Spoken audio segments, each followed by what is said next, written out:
Hey guys, welcome back to Thunderdome Homestead. You like my shirt? I love my country, it's the government I hate.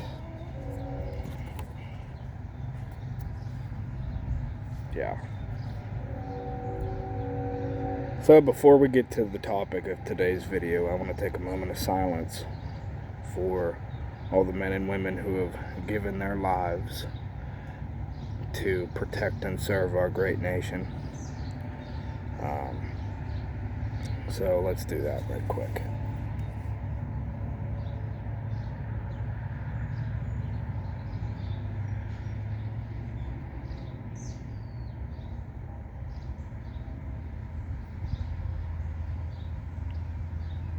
Alright.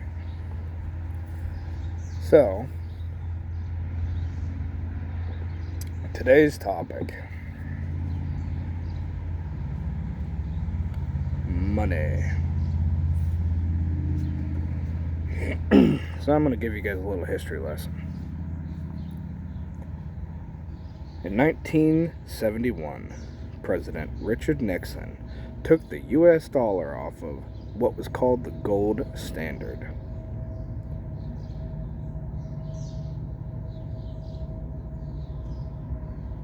Precious metals and US dollars held the same value. But that was stopped in 1971 so that they could print bunches of money to fulfill whatever obligations they had at the time. Then, in the mid to late 70s, early 80s, you had stagflation, you had inflation, you had shortages and things like that. Eerily similar to today. But then we didn't have the debt that we have now. So, fast forward a little bit, we signed into some sort of treaty with, I believe it was Saudi Arabia. And all the other countries ended up getting on board as well. We created what was called the petrodollar. And what the petrodollar is essentially all transactions of oil or any petro product had to be done in US dollars internationally. Fast forward again to 2019 when the Kung flu came about.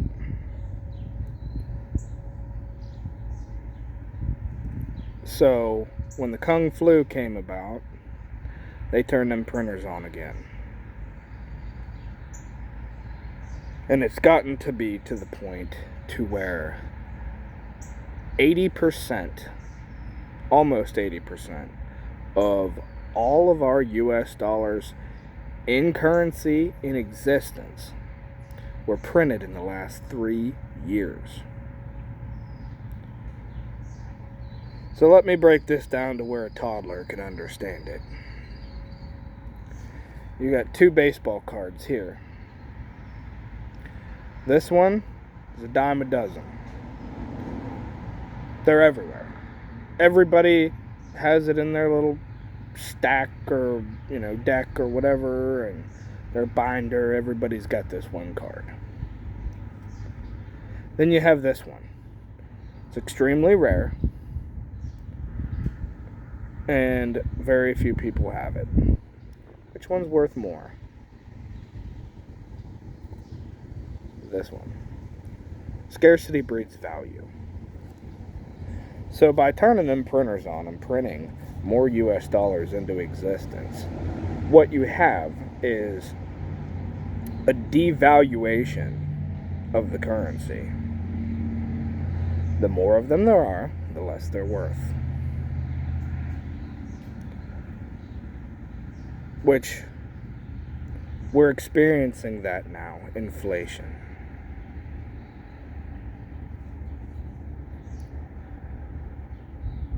Other countries are also becoming wise to our little scheme with the petrodollar. And they're starting to trade oil in other currencies. And the only thing that is propping our currency up to this point is our military power. Which I'm not sure if you know, but they required the Fauci ouchie in the military. And a lot of people said, fuck y'all, I'm out.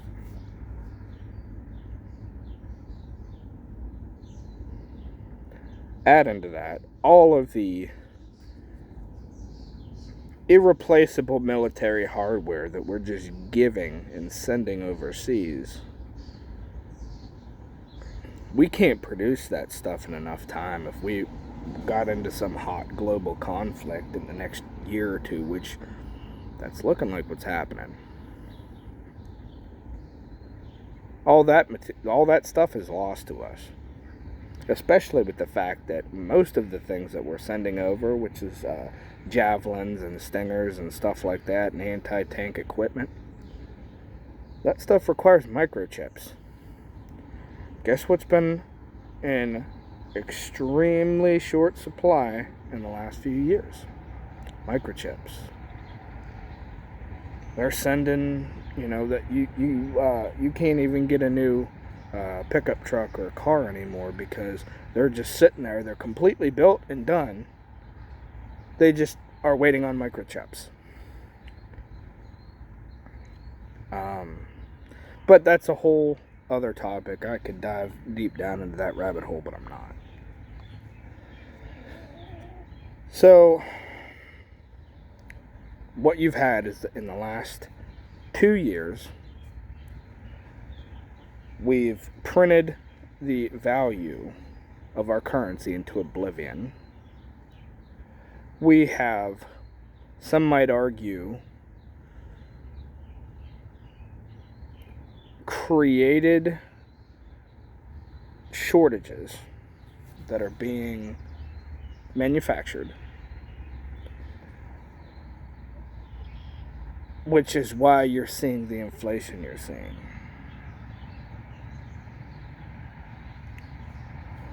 So, we still, at this point in time, hold the world's reserve currency. And we still, at this time, have what they would call a powerful military. The second that changes, we're going to end up like Venezuela, or Argentina, or the Weimar Republic.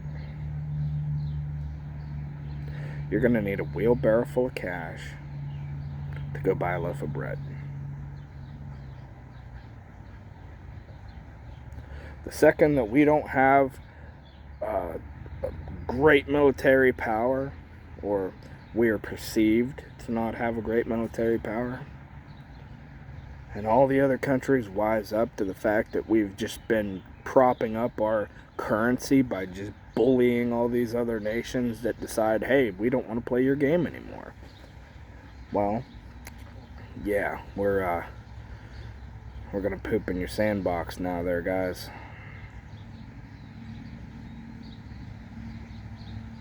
It's coming. Think of this. What do wealthy people do? They invest in things that are going to A, make them more money, or B, things that hold value, tangible assets. Gold, silver, real estate, land, farmland, like Bill Gates. What does Bill Gates need with all that farmland that he's buying? Makes you wonder.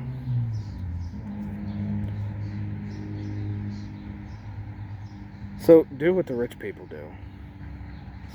Go get yourself some silver coin.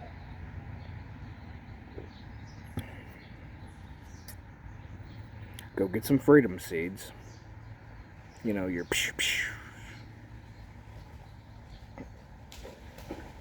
and some canned goods.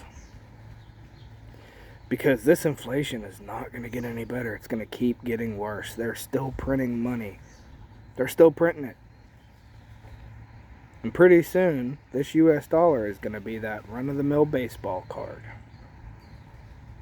The one that nobody wants because everybody has it. In multitudes.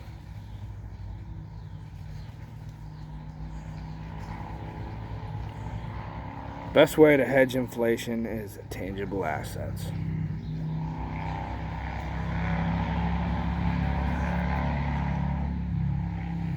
So guys, this concludes our history lesson for the day. I hope y'all are being safe out there. I hope you ain't drinking and driving. I hope nobody's jumping off a roof into a pool that's too shallow.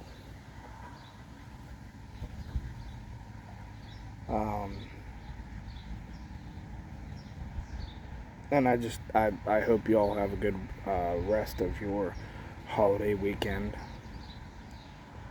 And be safe out there. Talk to you later.